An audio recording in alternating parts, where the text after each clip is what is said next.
Most Americans are further left than they think they are. It's not opinion, it's math. On the things that actually shape our lives, wages, healthcare, education, corporate power, the so called middle agrees with the left more than the right by a landslide.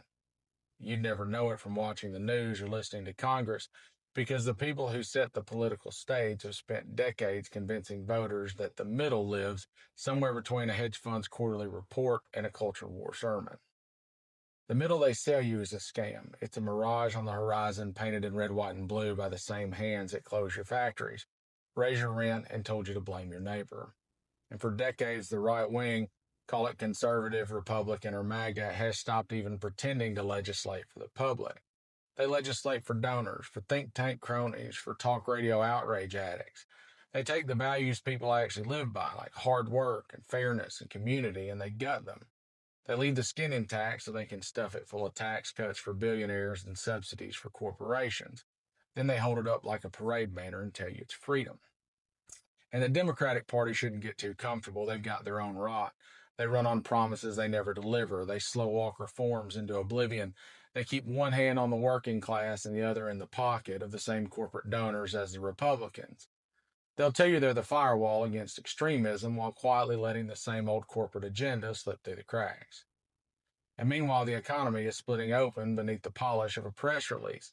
And they brag about GDP growth while wages barely move. They talk about low unemployment numbers while housing prices crush families and rent swallow paychecks whole. And Trump's answer to bad numbers is to fire the people who give them to him. Not to fix the problem, not to change the policy. Just break the thermometer and tell you the fever's gone.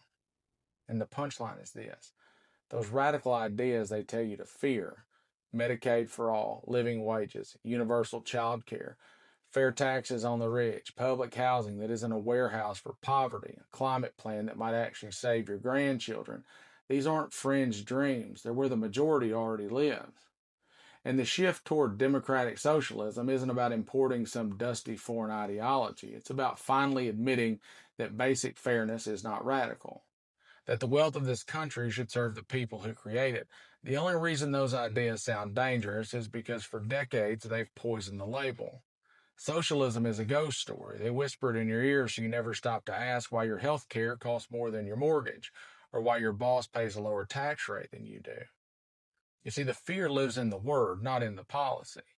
And if independents and moderates actually voted their values instead of their fears, the left would bury the right 3-1 because their values, fairness, dignity, accountability, and opportunity, are already leftist. They want a government that serves them, not hides from them. They want their taxes to buy schools and roads and doctors and safety, not bailouts and billion-dollar contracts for people who already own the whole goddamn board. And the false middle is their favorite stage. And they drag out a handful of bipartisan bills, strip them down until they do nothing but move air, and hold them up as proof that Washington can still work together. It's theater. It's a carefully choreographed drift back toward a centrist mirage where nothing truly changes.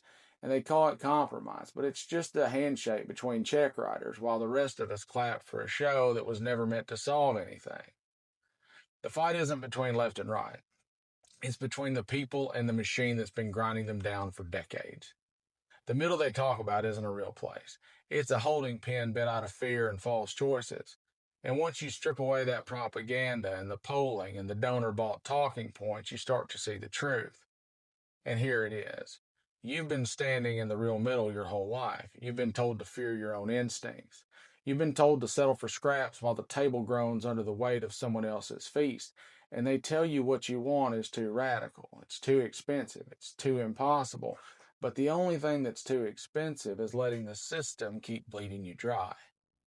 The middle is not theirs to define. It belongs to the people who work and who build and who teach, who grow, who heal, who keep this country alive in spite of its leadership.